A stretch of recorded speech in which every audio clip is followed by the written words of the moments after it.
Buenas tardes, sean todos ustedes bienvenidos.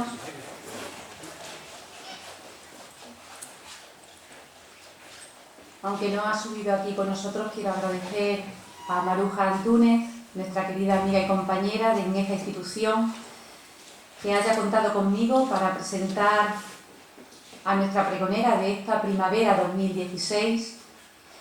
Esta tarde festejamos con poesía los 200 años de la creación de la Real Sociedad Económica Amiga del País de Badajoz, motivo por el que estamos llevando a cabo una serie de conferencias, celebraciones y tertulias. Para los que no me conozcáis, soy Caridad Jiménez Parralejo, pertenezco a la directiva de esta casa y soy poeta. En diciembre he publicado mi primer libro y, así como digo, en el mar de la poesía naufragué hace unos años y al descubrirme huérfana y triste, sin nada que perder y todo por navegar, decidí lanzarme en busca de alguna isla.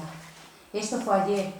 Hoy llegó hasta mí un mensaje en una botella. Bueno, quiero decir una llamada telefónica de Maruja, diciendo que solicitaba que fuese osada y nadara entre palabras poéticas primaverales. Y heme aquí, irremediablemente inexperta y aún más náufraga. Es justamente que me siento así ahora que llego a la que me parece una preciosa isla poética, pues hay montones de poemas, como así lo avalan y que luego iremos, y debería llamarla la Isla Afortunada, pero este nombre ya existe en plural.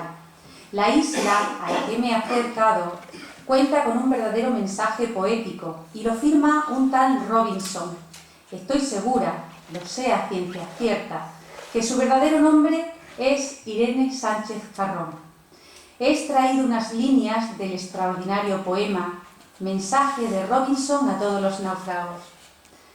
El mar no es la salvación, sino vuestra locura. Las olas nada ofrecen, perdida ya la fe. No miréis más al mar.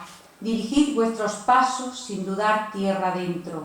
Sin añorar más suerte, dominad vuestras islas.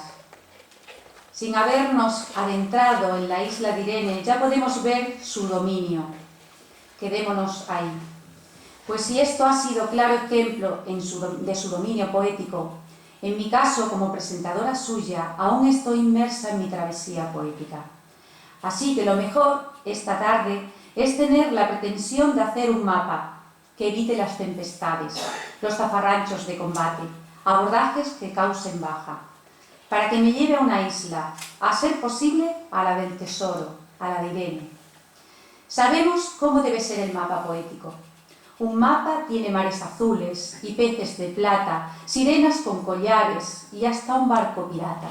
Bella rosa de los vientos y en una isla pintada, una X del tesoro y allí Irene, nos aguardan. Así que, querido público, hagámonos a la mar sin miedo con este mapa poético que nos lleva a una buena isla. A tu isla, Irene Sánchez Carrón. Y lo primero que se hace al llegar a una isla es explorarla para conocerla, explorarla geográficamente. Y nada mejor para ello que tu poema Geografía. Eres libre, dijiste. Yo te miré en silencio con la expresión absurda de esas viejas muñecas que se pierden un día tras haberse arrastrado por todos los caminos sin rumbo de la infancia. Puedes ir donde quieras, dijiste, y de repente encogieron los mapas. No hubo puertas abiertas, una goma invisible borró todas las calles, y entonces fue el dolor, un camino sin tierra y sin orillas. Me temo que no soy tan ducha en navegar los mares poéticos, porque a pesar del buen mapa he naufragado. Antes de llegar a tu isla, Irene, estoy con el agua al cuello y algo mareada.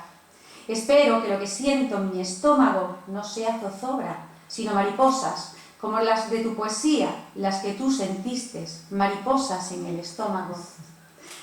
Sentada en la piedra de siempre te esperaba. A la orilla del tiempo escribía mis versos en el suelo, mientras atardecía el valle y la línea de sombra ascendía despacio por la otra ladera. Inmóvil deshojaba la solitaria flor del desaliento. Vendrá, no vendrá, cuando lleguen las sombras a la casa, cuando el último rayo acaricie la cumbre. Y tú volvías siempre, con los bolsillos llenos de calor, cuando empezaba el frío. Irene. Irene Sánchez Carrón, naciste en Navaconcejo. Tus ojos vieron en tu primera primavera los cerezos en flor del Valle del Jerte. Y aunque yo ya tenía 2 años, solo puedo ser esta tarde, si te parezco suficiente, tu contramaestre. Y por ello muy feliz me hallo en este naufragio poético con todos ustedes, presentando a una poeta doblemente licenciada en Filología Inglesa por la Universidad de Extremadura, en Filología Hispánica por la Universidad Nacional a Distancia, con un máster de Español para extranjeros por la Universidad Antonio de Nebrija. Una poeta que impartió clases de español en Londres y que es profesora de lengua inglesa en el Instituto de Enseñanza Secundaria Nova Caesarina de Cáceres. Una poeta que colabora habitualmente en el diario Hoy en Extremadura, pero sobre todo una poeta que tiene una isla llena de tesoros, toda llena de X con premios, como el premio Balbón en el 96, el premio Hermanos Argensola en el 97 con su poemario Porque no somos dioses, el premio Adonis en el 99 con el libro Escenas principales de un actor secundario, y muchas colaboraciones en el libro, como por ejemplo el libro 7 poetas, 7 poemas y una canción del año 2001. Publica varios libros en el 2002, uno de ellos de canciones llamado Sevillanas, o también Atracciones de Feria. En el 2010 ha reeditado sus 2 primeros libros con el título El Escondite. Y el último premio que recibió ha sido nada más y nada menos que el premio de poesía Antonio Machado por el poemario Ningún mensaje nuevo. Y a este libro en concreto, Ningún mensaje nuevo, se refieren otros Robinsones poéticos como irónico y con duende y de lenguaje transparente y matizado de juego. Y es en esta palabra juego, como juego floral, combinación de palabras que reivindico esta tarde como bandera, en la que baso el atrevimiento de mi presentación de esta gran poeta llamada Irene Sánchez Carrón, y a la que humildemente, para que continúe este juego floral, como su pregonera, paso muy gustosa la palabra poética. Irene, tienes la palabra. Muchas gracias. Muchas gracias.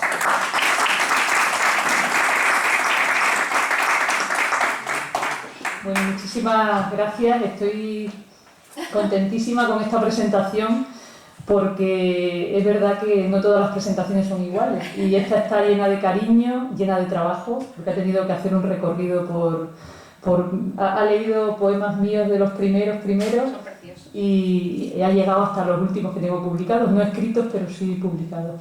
Quería empezar agradeciendo a Maruja Antúnez, que no ha querido sentarse aquí con nosotros, así que estoy muy enfadada, que me haya invitado a dar este pregón de primavera. Y bueno, muchísimas gracias, como digo, a Cari Jiménez, una excelente poeta también, que tendremos que seguir después de su primer libro. Y bueno, pues muchísimas gracias también al público que ha tenido la deferencia de venir a verme. Tengo aquí excelentes amigos, les agradezco doblemente que hayan venido a verme. Y bueno, a todo el mundo en general que ha querido estar aquí. Voy a empezar directamente ya porque tengo una presentación quizá un poco larga, voy a intentar no alargarme en exceso. Y bueno, es un poco larga y van a ver que es producto del entusiasmo. Porque bueno, cuando me llamó Maruja Antúnez para decirme que si quería venir a la Económica, yo le dije directamente sí. Y luego cuando me dijo el tema me quedé francamente preocupada, porque claro, ella me dijo que tenía que hablar de la primavera. Y claro, ahí es donde me entraron a mí los 7 males, porque digo, ¿y qué digo yo ahora, en pleno siglo XXI de la primavera?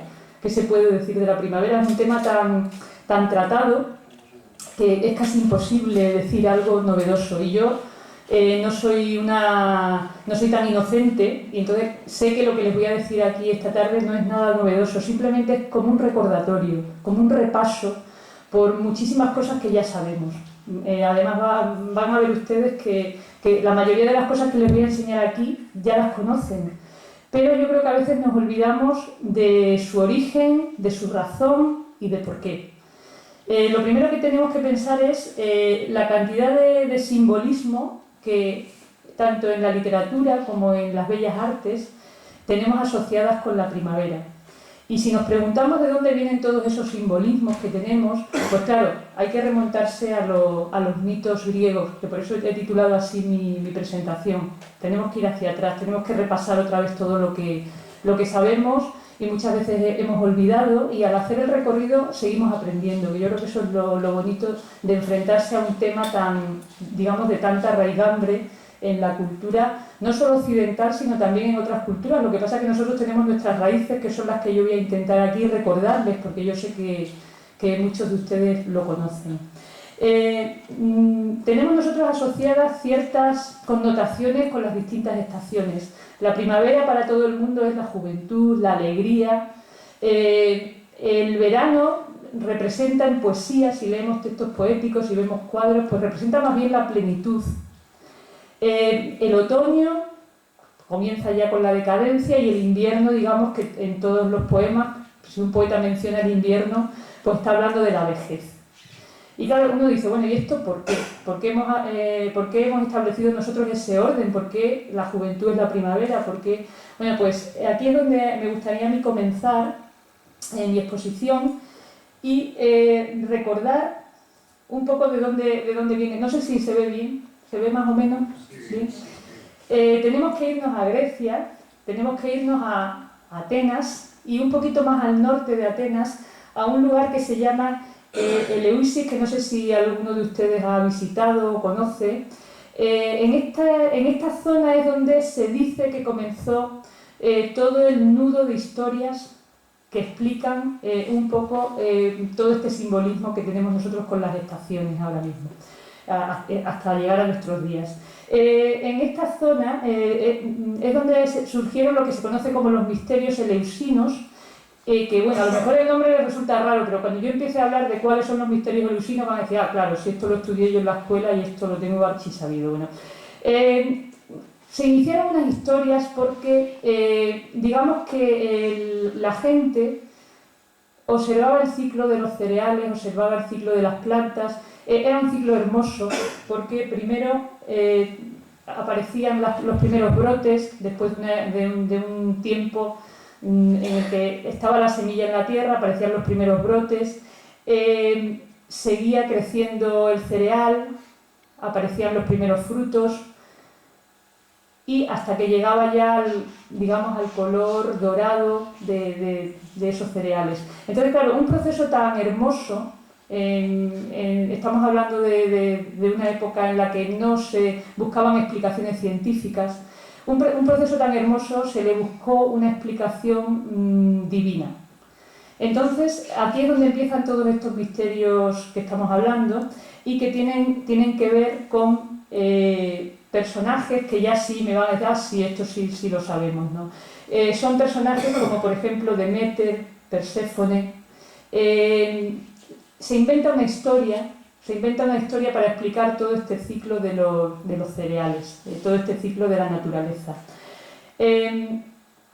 Todas estas historias han ido pasando a lo largo de los siglos, se han ido reflejando en bajorrelieves, en la cerámica, en pintura, hasta llegar incluso a nuestros días. En nuestros días se sigue todavía utilizando Grecia para explicar como fuente de inspiración para películas, y yo creo que va a seguir. Yo creo que toda esta tradición griega no se va a acabar nunca. El problema es que quizás nuestros sistemas educativos ahora cada vez arrinconan más todos esos estudios humanísticos, y yo creo que la gente joven está perdiendo mucho todas estas referencias. Yo trabajo en educación y sé de lo que les hablo, porque bueno, ahora parece que otra vez la filosofía va a volver a ser asignatura obligatoria, pero para la gente que no tenga nada que ver con educación, pues tienen que pensar que la filosofía se quiere poner como una asignatura optativa, perdiendo todas las referencias que tenemos, ¿no? Yo creo que de una tradición que si no la conocemos, en gran medida nos impide disfrutar de nuestra tradición artística, de nuestra tradición literaria y de nuestro pensamiento. Empezando la historia, les he buscado aquí un pequeño árbol genealógico, porque todo empieza con Cronos. Cronos, que es el dios del tiempo, se rebela contra su padre, que es Caos, sube al trono junto a su hermana Rea, y juntos tienen varios hijos, entre ellos Hades, Deméter, que es la diosa de la agricultura, Zeus, Poseidón, y Cronos tenía más hijos, pero este cuadro sí lo van a reconocer todos. Cronos lo que hacía era, por el miedo a que, porque le había dicho por ahí un oráculo que un hijo varón iba a derrocarlo a él también, como él había hecho con su padre, pues entonces Cronos lo que hacía era que devoraba a sus hijos. Y nosotros en España tenemos la gran suerte de tener los dos mejores cuadros que representan esta escena, del dios Saturno, Cronos, en este caso, devorando a sus hijos. En la mitología griega era Cronos, luego ya con el paso al latín era Saturno. El otro cuadro es de Goya, que también está en el Museo del Prado, y bueno, pues son cuadros archiconocidos que la próxima vez que vayamos al Museo del Prado pues nos podemos fijar en ellos ya también un poco pensando en todas estas historias. Pues como digo, Cronos devoraba a sus hijos, pero algunos hijos varones escaparon de este fatum, de este destino, y también escapó Deméter, que por ser chica pues no pertenecía al oráculo que le habían dicho a él. Entonces Deméter y Zeus concibieron una hija que fue Perséfone, una hija que estaban muy unidas las dos, Deméter, Perséfone, pero cuando la hija llegó a la edad juvenil, en un momento en el que ella estaba recogiendo flores en el campo, narcisos, pues vino el dios Hades, que era el dios de los infiernos, y la raptó. Entonces, bueno, yo les he seleccionado aquí este cuadro de John William Waterhouse. A mí me gustan mucho los pintores prerrafaelistas ingleses, y me gusta este cuadro especialmente porque retrata el momento justo antes de que Perséfone, Proserpina para los latinos, sea raptada por el dios Hades. Y fíjense en la dulzura que tiene el cuadro. Y además está en un ambiente totalmente bucólico, primaveral. Y quien ve el cuadro y conoce la historia sabe que acto seguido el dios Hades va a venir y se va a llevar a Perséfone, se va a llevar a Proserpina. ¿Qué es lo que retrata otro escultor, Lorenzo Bernini, en una escultura en un conjunto que se llama El rastro de Proserpina y que está en la Galería Borghese de Roma, y es una auténtica maravilla? Yo estuve allí, tuve la suerte de verlo y bueno, además a mí estas historias me gustan mucho, entonces me emocionó muchísimo ver este rastro de Bernini que retrata todo el movimiento, retrata toda la violencia. Además, bueno, les he buscado en internet también esta foto porque si ven la escultura natural, se ve perfectamente cómo el dios hunde los dedos en la carne de mármol de las chicas. Y es una cosa que yo creo que sobrecoge cuando lo ves por primera vez. Bueno, pues sigue la historia. Entonces, bueno, pues Deméter, su madre, diosa de la agricultura, está totalmente devastada porque Hades ha llevado a su hija, entonces la tierra está totalmente baldía, no se produce nada, y Zeus dice, no, esto no puede ser así, habla con Hades para decirle que tiene que liberar a la chica.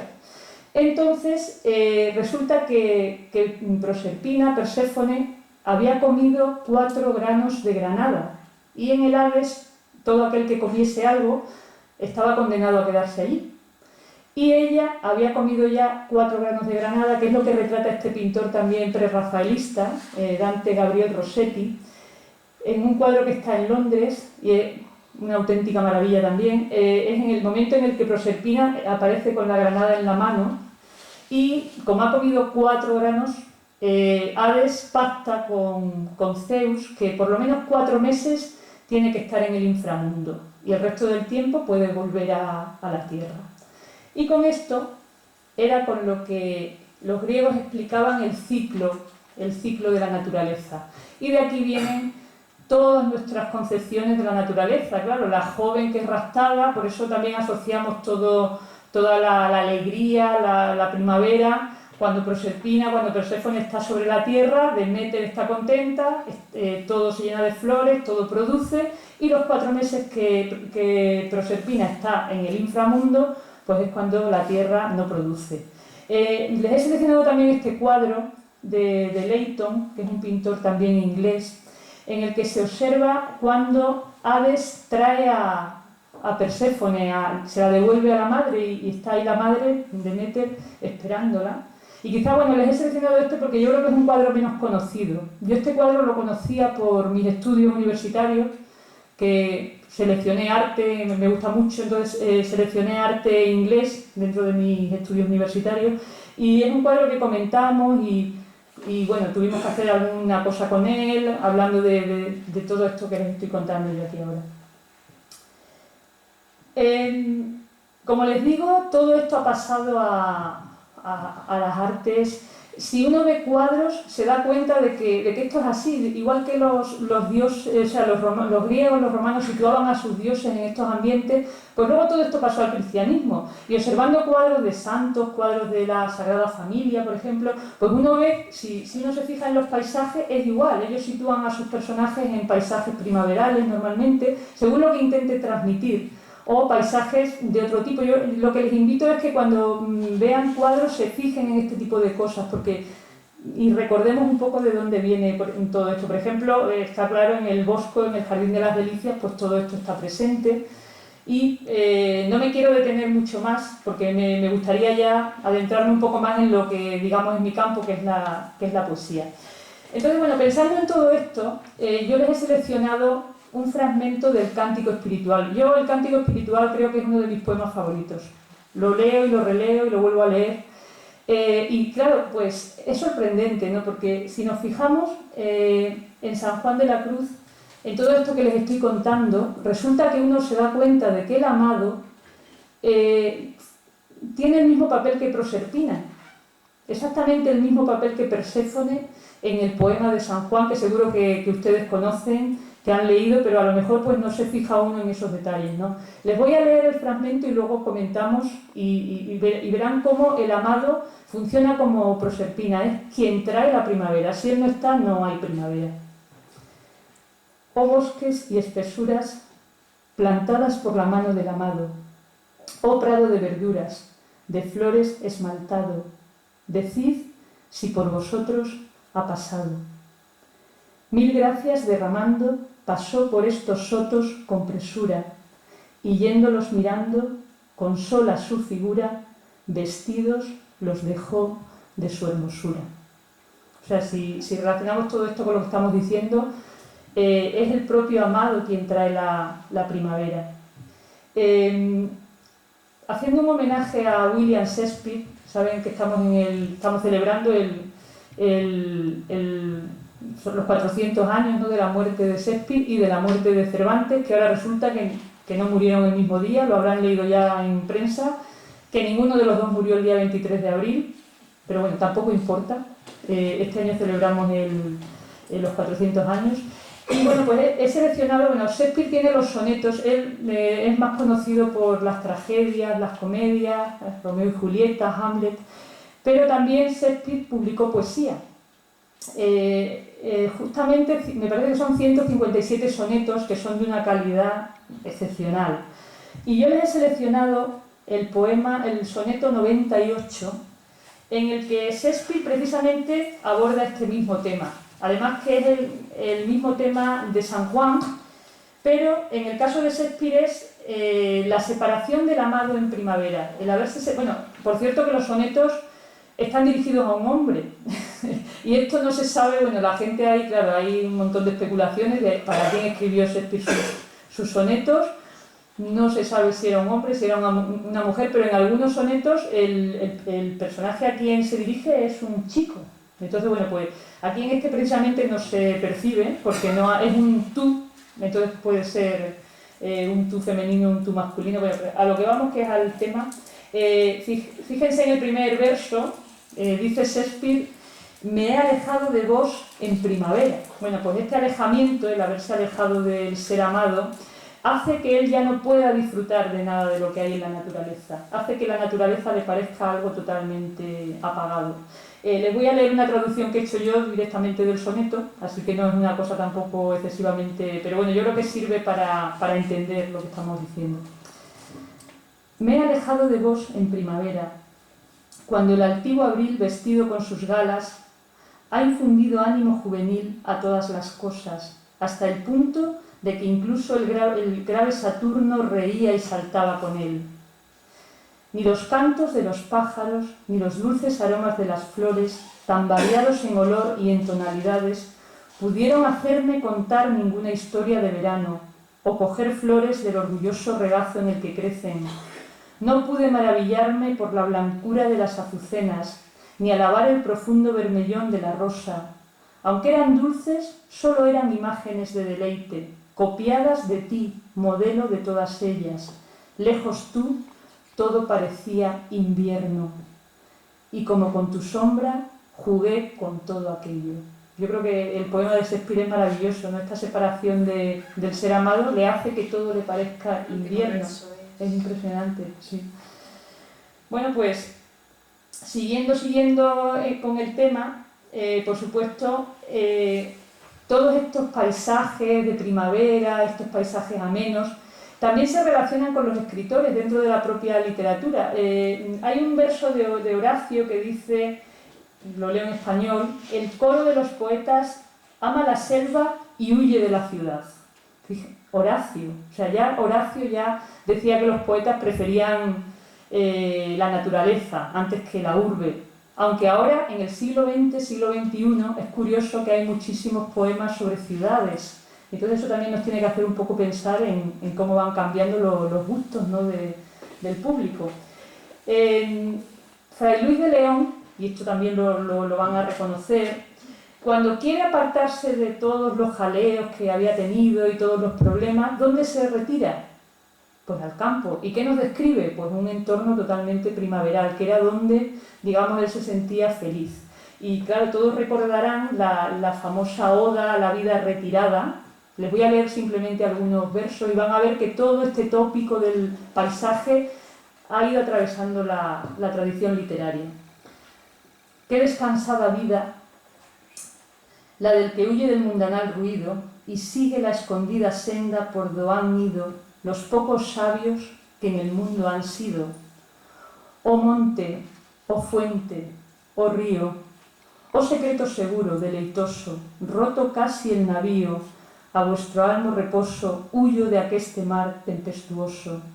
Despiértenme las aves, con su cantar sabroso no aprendido, no los cuidados graves de que siempre seguido el que al ajeno arbitrio está atenido.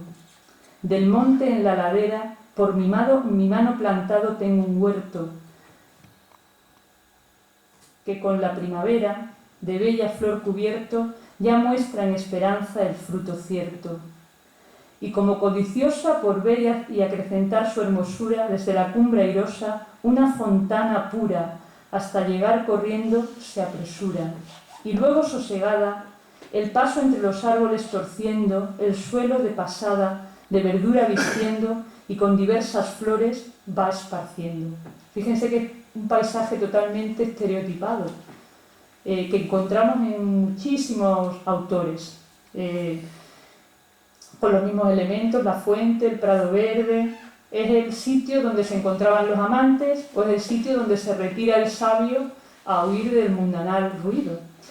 Por eso, cuando uno se encuentra con Quevedo, ya no es el Renacimiento, ya es el Barroco. Saben ustedes que el Barroco todo lo distorsiona, todo lo, digamos, lo lleva a los extremos. Y bueno, eso lo hemos estudiado, pero ¿y cómo se ve eso? Bueno, pues yo creo que aquí se ve perfectamente.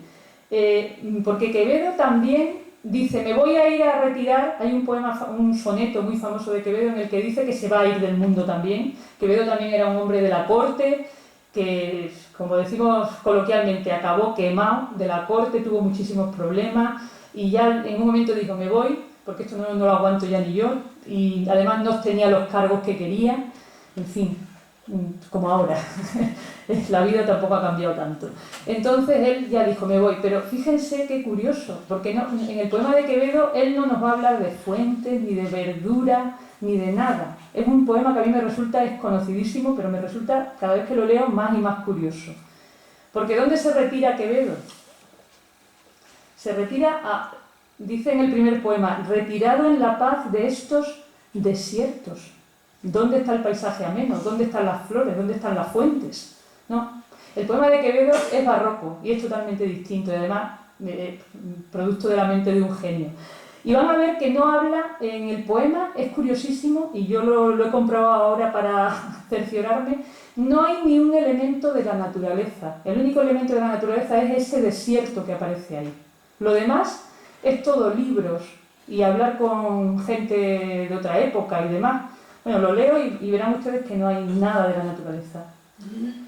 Retirado en la paz de estos desiertos, con pocos pero doctos libros juntos, vivo en conversación con los difuntos y escucho con mis ojos a los muertos. Si no siempre entendidos, siempre abiertos, o enmiendan o fecundan mis asuntos, y en música callada contrapuntos al sueño de la vida hablan despiertos. Las grandes almas que la muerte ausenta, de injurias de los años vengadora, libra, oh gran don José, docta la imprenta. En fuga irrevocable huye la hora, pero aquella el mejor cálculo cuenta, que en la lección y estudios nos mejora. ¿Qué está haciendo Quevedo? Imbuido en sus libros. Y yo creo que el hecho de que no aparezca ni un solo elemento del paisaje hace el poema muchísimo más existencial y muchísimo más metido en el tema de lo que decimos, ¿no?, de ratón de biblioteca. No ve nada más. En el poema no hay nada de la naturaleza. Y en un poema de estas características les aseguro que es rarísimo, porque cuando el sabio se retira, pues empieza a hablarte del huerto que va a cultivar y de la fuente que va a haber en el huerto. Y en fin, por eso yo creo que este poema es un referente de la literatura. Por supuesto, no podía yo venir aquí esta tarde a hablar de Shakespeare y no hablar de Cervantes, que también estamos inmersos en todas las celebraciones del centenario. Y claro, ¿qué sucede con Cervantes? Cervantes sabemos que es narrador, que es el mejor narrador, y sabemos también que es el maestro de la parodia, porque claro, Don Quijote no es más que una parodia de los caballeros andantes. Digamos que Cervantes pasa por ese filtro de la parodia todo lo que toca. Y entonces, claro, ¿qué hace con este paisaje primaveral y hermosísimo? Parodiarlo. Cuando uno lee Cervantes ya no está hablando en serio. Ojo, igual que ya no está hablando en serio cuando dice que Don Quijote se va por ahí de caballero andante. No, ya es una parodia de un caballero andante. Entonces, lo que nos encontramos en Cervantes, sobre todo cuando habla del discurso de la Edad de Oro, una parte importante, famosa, en un capítulo, pues claro, él parodia totalmente lo que él conoce, porque ya digo que este paisaje era conocidísimo. Entonces, si leemos lo que aparece en el Quijote, aparece ya, digamos que es la idea que un loco tiene de lo que es el lugar ideal. Por tanto, lo está parodiando. Las claras fuentes y corrientes ríos, en magnífica abundancia, sabrosas y transparentes aguas les ofrecían. En las quiebras de las peñas y en lo hueco de los árboles formaban su república las solícitas y discretas abejas, ofreciendo a cualquiera mano, sin interés alguno, la fértil cosecha de su dulcísimo trabajo. Los valientes alcornoques despedían de sí, sin otro artificio que el de su cortesía, sus anchas y livianas cortezas, con que se comenzaron a cubrir las casas sobre rústicas estacas sustentadas, no más que para defensa de las inclemencias del cielo. Todo era paz entonces, todo amistad, todo concordia. Aún no se había atrevido la pesada reja del corvo arado a abrir ni visitar las entrañas piadosas de nuestra primera madre, que ella, sin ser forzada, ofrecía por todas las partes de su fértil y espacioso seno, lo que pudiese hartar, sustentar y deleitar a los hijos que entonces la poseían. Entonces sí que andaban las simples y hermosas zagalejas de valle en valle y de otero en otero, en trenza y en cabello, sin más vestidos que aquellos que eran menester para cubrir honestamente lo que la honestidad quiere y ha querido siempre que se cubra. Cervantes está riendo del discurso, está diciendo, de las mozas por ahí saltando de peña en peña, medio desnudas, se está riendo del discurso de la primavera y del locus. Porque Cervantes es un escritor que se nos olvida ahora, porque lo tenemos tan serio. Era un escritor muy cómico, y de hecho cuando uno lee el Quijote, pues te ríes, ¿no?, muchas veces de las ocurrencias de ese narrador, y aquí lo que hace es reírse totalmente del discurso pues del locus amoenus, etc. Pero qué bonito cuando uno llega, aquí sí que podemos decir el final del Quijote porque todo el mundo lo conocemos, qué bonito cuando uno llega, después de que ese narrador se ha estado riendo tanto de esos pastores, de esas pastoras, burlándose de esa idea tan, en fin, pues de esa imagen idealizada que nos ha presentado. Qué bonito cuando uno llega al último capítulo del Quijote, el Quijote se está muriendo y Sancho, que no quiere que se muera, porque ya le ha cogido muchísimo cariño a su señor, Don Quijote, va a decirle que no se muera, por favor, no te mueras, que es un momento que a mí me parece, bueno, yo siempre se lo digo a los alumnos y se ríen de mí, claro, que yo lloré en el último capítulo del Quijote, a mí se me saltó alguna lágrima, y bueno, tengo allí más compañeros y por lo menos ya me dicen, no, pues fulanito también lloró, profesora, no eres tú sola, y pues así nos vamos animando. Y qué bonito cuando le dice Sancho a Don Quijote que no se muera, y lo que le dice precisamente es que se van a hacer pastores, porque él sabía que eso a Don Quijote era una cosa que le gustaba mucho, lo tenía totalmente idealizado, y dice, por favor no te mueras que nos vamos los dos de pastores. Y fíjense, le dice Sancho, mire, no sea perezoso, sino levántese de esa cama y vámonos al campo vestidos de pastores, como tenemos concertado. Quizá tras de alguna mata hallaremos a la señora doña Dulcinea desencantada, que no haya más que ver. Es muy bonito, a mí me gustó mucho cuando leí esa parte, digo, fíjate, después de reírse tanto de todo este discurso, pues le dice eso. Bueno, vamos a ir avanzando un poquito. Y claro, yo no podía hablar de la primavera sin hablar de una de las poetas que a mí me gusta más, que es Rosalía de Castro. Y Rosalía de Castro tiene un poema que todos hemos leído en los libros, que es muy conocido, pero a mí me gustaría que pensaran en el poema desde el punto de vista que estamos hablando, porque Rosalía de Castro nos habla de su primavera.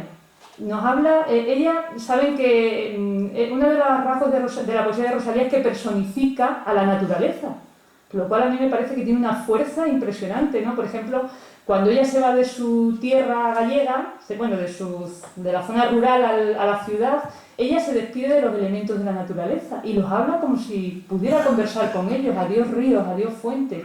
En vez de despedirse de fulanito, de fulanita, ella se despide de los elementos de la naturaleza. Y en este poema, yo creo que no hace falta casi ni explicarlo, porque van a entender ustedes la relación que tiene ella con la naturaleza, y es una relación de seres vivos. Para ella son seres vivos con los que conversa. Dicen que no hablan las plantas, ni las fuentes, ni los pájaros, ni el onda con sus rumores, ni con su brillo los astros. Lo dicen, pero no es cierto, pues siempre cuando yo paso, de mí murmuran y exclaman, ahí va la loca soñando, con la eterna primavera de la vida y de los campos, y ya bien pronto tendrá los cabellos canos, y ve temblando aterida que cubre la escarcha el prado. Hay canas en mi cabeza, hay en los prados escarcha, mas yo prosigo soñando, pobre, incurable, sonámbula, con la eterna primavera de la vida que se apaga, y la perenne frescura de los campos y las almas, aunque los unos se agostan y aunque las otras se abrasan, astros y fuentes y flores, no murmuréis en mis sueños, sin ellos, ¿cómo admiraros? Ni cómo vivir sin ellos. Antonio Machado también es un poeta de la naturaleza y es muy curiosa la visión que nos ofrece de la primavera, porque no es una visión alegre, como podían ofrecer otros autores. Hay un poema muy conocido también, que es A un olmo seco, y es muy bonito porque Antonio Machado está paseando y se da cuenta de que un viejo olmo, que por supuesto es como una personificación de él, ¿no? A un viejo olmo que ya estaba totalmente acabado, que estaba medio seco, le han salido unas ramitas verdes. Y entonces él dice, bueno, ¿no podrá ser que yo también florezca? Que la primavera también haga algo por mí. Les leo el poema. Al olmo viejo, hendido por el rayo y en su mitad podrido, con las lluvias de abril y el sol de mayo, algunas hojas verdes le han salido. El olmo centenario en la colina, que lame el Duero, un musgo amarillento le mancha la corteza blanquecina, al tronco carcomido y polvoriento. No será cual los álamos cantores que guardan el camino y la ribera, habitado de pardos ruiseñores. Ejército de hormigas en hilera va trepando por él y en sus entrañas urden sus telas grises las arañas. Bueno, este poema es una maravilla. Es un poquito largo y no vamos a leerlo entero, pero simplemente les invito a que lo lean ustedes viendo esta perspectiva. Juana de Ibarburu era una poeta especial, uruguaya, que vivió, fíjense, a finales del siglo XIX, durante el siglo XX, y yo creo que en muchos sentidos es una poeta adelantada a su tiempo. Yo en muchas charlas la menciono, porque realmente tiene poemas que adelantan totalmente lo que va a ser luego la poesía femenina en el siglo XX. Y es curioso cómo en muchas poetas, muchas mujeres poetas, se da una identificación entre su cuerpo y la primavera, entre su cuerpo y la naturaleza. Digamos que la voz femenina da corporeidad al tema. Sin embargo, la poesía masculina adopta otro punto de vista distinto, más descriptivo, porque está describiendo a lo mejor a la mujer, identificándola también, pero claro, aquí la poeta se identifica a ella misma con la primavera, y este poema es muy bonito porque le está diciendo al amado que ella es la primavera, ella es joven y ella es como la primavera. Les leo el poema. Como un ala negra tendí mis cabellos sobre tus rodillas. Cerrando los ojos, su olor aspiraste, diciéndome luego, ¿duermes sobre piedras cubiertas de musgo? ¿Con ramas de sauce te atas las trenzas? ¿Tu almohada es de trébol? ¿Las tienes tan negras porque acaso en ella exprimiste un zumo retinto y espeso de moras silvestres? ¿Qué fresca y extraña fragancia te envuelve? Hueles a arroyuelos, a tierra y a selvas. ¿Qué perfume usas? Y riendo te dije, ninguno, ninguno. Te amo y soy joven, huelo a primavera. Este olor que sientes es de carne firme, de mejillas claras y de sangre nueva. Te quiero y soy joven, por eso es que tengo las mismas fragancias de la primavera. Fíjense que es un avance tremendo, ¿no? Porque es la propia mujer describiéndose. Claro, no tenemos tampoco muchos referentes de poesía femenina porque por el canon ya saben que la poesía femenina ha estado siempre como en un segundo plano, pero cuando uno ve cosas así se sorprende porque es otro punto de vista totalmente distinto y estamos a finales del siglo XIX. Bueno, este poema ya es de principios del XX. Este poema también es de una poeta, pero prefiero pasar a Alejandra Pizarnik, que es una poeta argentina, que tuvo una vida muy turbulenta, muchísimos problemas psiquiátricos incluso, y me sorprende mucho un poema muy breve que tiene ella, hablando de esta identificación, ¿no? De que la poesía femenina identifica muchas veces su cuerpo con los elementos de la naturaleza. Y tiene este poema que es realmente intrigante, ¿no? Porque lo que hace aquí Alejandra Pizarnik es casi hablarnos de una primavera cercenada, ¿no? En un cuerpo también cercenado. Podad mi cuerpo cada primavera y que crezcan con fuerzas renovadas en su tumba mis esquejes. Claro, estamos hablando ya de otras primaveras y con este poema quiero meterme en dos grandes poetas del siglo XX, porque ya no estamos hablando de la primavera desde esta visión alegre, entusiasta, sino que estamos hablando desde otro tipo de problemática colectiva o problemática individual. En el caso de Alejandra Pizarnik es una problemática individual. Pero a principios del siglo XX Europa empieza con un gran fracaso colectivo, que es la Primera Guerra Mundial, y T.S. Eliot, que es este poeta que ven aquí, publica La tierra baldía, que es uno de los poemas más influyentes del siglo XX y que sigue influyendo todavía en nuestros días. Y bueno, pues él publica el poema, me parece que es en el año 22, en 1922, después de la Primera Guerra Mundial. Además el poema tiene muchas referencias a los bombardeos en Londres, donde él vivía, él trabajaba en un banco, Y con todo esto que yo les he contado, claro, cuando uno empieza a leer La tierra baldía, es algo totalmente distinto. Porque aquí la primavera no tiene nada que ver con lo que venimos hablando. La primavera es un auténtico fracaso. El poema empieza con el título El entierro de los muertos. Fíjense, si habíamos dicho que el invierno era la estación de la muerte, ¿no? Pues aquí no. Aquí la primavera es la estación de la muerte. Algo ha fracasado, algo ha fallado. Abril es el mes más cruel. Engendra lilas de la tierra muerta. Mezcla recuerdos y anhelos. Despierta inertes raíces con lluvias primaverales. El invierno nos mantuvo cálidos, cubriendo la tierra con nieve olvidadiza, nutriendo una pequeña vida con tubérculos secos. Fíjense que aquí abril es el peor mes. Él prefiere el invierno. Dice, el invierno nos mantenía un poco más arropados.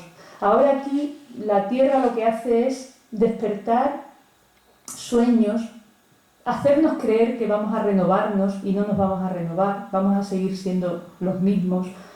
T.S. Eliot nos está hablando de un fracaso. Y claro, esta ruptura con la tradición, porque esto sí es una ruptura fuerte con lo que nos habían dicho desde los griegos, de que la primavera era la alegría y la felicidad y la juventud, hace que el inicio de la tierra baldía sea uno de los inicios más famosos de la historia de la literatura. Porque claro, fue capaz T.S. Eliot de romper con la tradición. Dijo, no, abril no es una maravilla, abril es el mes más cruel. Si seguimos con otro poeta de la misma índole, Paul Celan, que es un poeta que escribió después de la Segunda Guerra Mundial, el segundo gran fracaso europeo del siglo XX, pues nos vamos a encontrar con cosas tremendas también de este tipo. Paul Celan era judío, sus padres murieron en un campo de concentración, los dos. Su padre me parece que fue por enfermedad y su madre no sé si fue también asesinada. Entonces él escribía en alemán y para él era una tragedia escribir en alemán, porque era la lengua de los asesinos de sus padres, y de los asesinos de su pueblo. Entonces, claro, la poesía de Celan es tremenda, es tremenda. Yo he buscado aquí, a ver si lo encuentro por aquí, sí. Cuando, por ejemplo, yo para preparar esto, es un placer volver a leer a Celan, aunque hace una poesía muy, muy dura. Digo, ¿cómo es la naturaleza en Celan? Y claro, pues todo cuadra, ¿no? Fíjense, dice, en las poesías de Celan, las flores del cerezo son negras. Fíjense, negras. Los tulipanes aparecen decapitados. Habla por ahí en unos versos de tulipanes decapitados. Las palabras están solo hechas de otoño. La rosa está herida. Las amapolas solo están en la memoria y el sujeto lírico implora que puedan florecer las piedras. Pide a las piedras que florezcan. En algunos de sus poemas más célebres, la naturaleza simplemente desaparece de la escena. Y eso es lo que yo quería que vieran ustedes aquí. En algunos poemas no hay nada. Es como Quevedo, pero él por otros motivos. No hay naturaleza. En su poema más famoso, Fuga de la muerte, es un poema que está todo oscuro, parece que están cavando de noche. Y bueno, aunque es un poco largo, creo que merece la pena leerlo. Y fíjense en que no hay nada, no hay naturaleza, solamente hay gente cavando en la tierra. Negra leche del alba la bebemos al atardecer, la bebemos a mediodía y en la mañana y en la noche bebemos y bebemos. Cavamos una tumba en el aire, no se yace estrechamente en él. Un hombre habita en la casa, juega con las serpientes, escribe al oscurecer en Alemania, tus cabellos de oro, Margaret. Lo escribe y sale de la casa y brillan las estrellas. Silba a sus mastines, silba a sus judíos, hace cavar una tumba en la tierra, ordena, tocad para la danza. Negra leche del alba. Te bebemos de noche, te bebemos en la mañana y al mediodía, te bebemos al atardecer, bebemos y bebemos. Un hombre habita en la casa, juega con las serpientes, escribe al oscurecer en Alemania, tus cabellos de oro, Margaret, tus cabellos de ceniza, Sulamita. Cavamos una tumba en el aire, no se yace estrechamente en él. Grita, cavad, unos la tierra más profunda y los otros cantad, sonad. Empuña el hierro en la cintura, lo blande, sus ojos son azules, cavad. Unos más hondo con las palas y los otros tocad para la danza. Negra leche del alba, te bebemos de noche, te bebemos al mediodía y la mañana y al atardecer, bebemos y bebemos. Un hombre habita en la casa, tus cabellos de oro, Margaret, tus cabellos de ceniza, Sulamita, él juega con las serpientes, grita, sonad más dulcemente, la muerte es un maestro venido de Alemania, grita, sonad con más tristeza, sombríos violines, y subiréis como humo en el aire, y tendréis una tumba en las nubes, no se yace estrechamente allí. Negra leche